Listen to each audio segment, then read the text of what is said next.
Pues lo que son las cosas, el cambio climático parece hacer coincidir a dos personas que pues políticamente son rivales. Hablo del presidente Andrés Manuel López Obrador y del expresidente Felipe Calderón, que por cuestiones del cambio climático parecen unirse en un propósito común. La semana pasada, el viernes, fue finalmente concretado un proyecto que adelanté aquí, en mi parteaguas en El Financiero. Este proyecto es concerniente a la inversión en descarbonización. Es un proyecto mundial en el que, evidentemente, siendo México una de las naciones más influyentes en materia económica en el mundo, pues está involucrado. Y este proyecto de descarbonización reúne las intenciones de Estados Unidos y de México. Ustedes recordarán que hace poco se reunió por tercera ocasión el enviado para el clima de los Estados Unidos, John Kerry, con el presidente mexicano Andrés Manuel López Obrador en Palacio Nacional. Y se reunieron justamente para hablar de este proyecto que el presidente Andrés Manuel López Obrador presentó mediante un decálogo este viernes que recién pasó. En ese decálogo incluye un proyecto automotriz para que para 2030 la producción mundial de coches cambie en un 50% a procesos sin emisiones. ¿Qué quiere decir eso? Bueno, pues eso quiere decir que la mitad de los coches que sean fabricados para el final de la década deberán ser o eléctricos o híbridos o quizás de hidrógeno, pero el hecho es que no deben ya hacer emisiones como las que hacen los vehículos a gasolina o a diésel.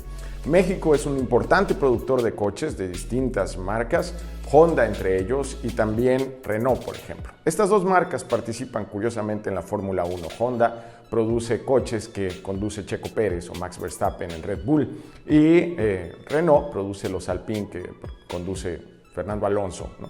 Estos dos vehículos evidentemente sirven de pruebas para estas grandes automotrices que tienen producciones en México y además que tienen producciones en México, tienen intenciones justamente de producir más de la mitad de sus vehículos ya para 2030 sin emisiones. Lo que tenemos es ahí en la Fórmula 1 a un expresidente de México como Felipe Calderón, que es el presidente del Comité de Sustentabilidad justamente de la Federación Internacional de Automovilismo, la FIA. Y él, al ser cabeza de este comité, representa el proyecto para que la Fórmula 1 sea carbon neutral, así lo dice él, o es decir, neutral en emisiones de carbono, justamente también para 2030. Así pues, tenemos a un presidente mexicano actual como Andrés Manuel López Obrador impulsando la descarbonización de la industria nacional automotriz y por el otro a un expresidente mexicano impulsando la descarbonización también de la Fórmula 1. Productivo sería que se hablaran entre ellos, toda vez que el presidente Calderón tiene una relación constante con directivos de automotrices, pero desafortunadamente sabemos que su relación no es la mejor. Pero sirve este proyecto para resaltar la dimensión de los grandes proyectos que vienen para México en materia de energías renovables, anunciadas, insisto, por el presidente López Obrador el viernes, entre ellas $2,000 millones que tienen el propósito de reducir las emisiones de metano de Pemex y una cifra probablemente similar, acordada con 17 empresas de Estados Unidos que invertirán en proyectos de energías eólicas y solares en México muy próximamente. Esto lo pueden ver en mi columna, en mi parteaguas, que publico en El Financiero. Gracias, hasta la próxima. Gracias por leer mi parteaguas.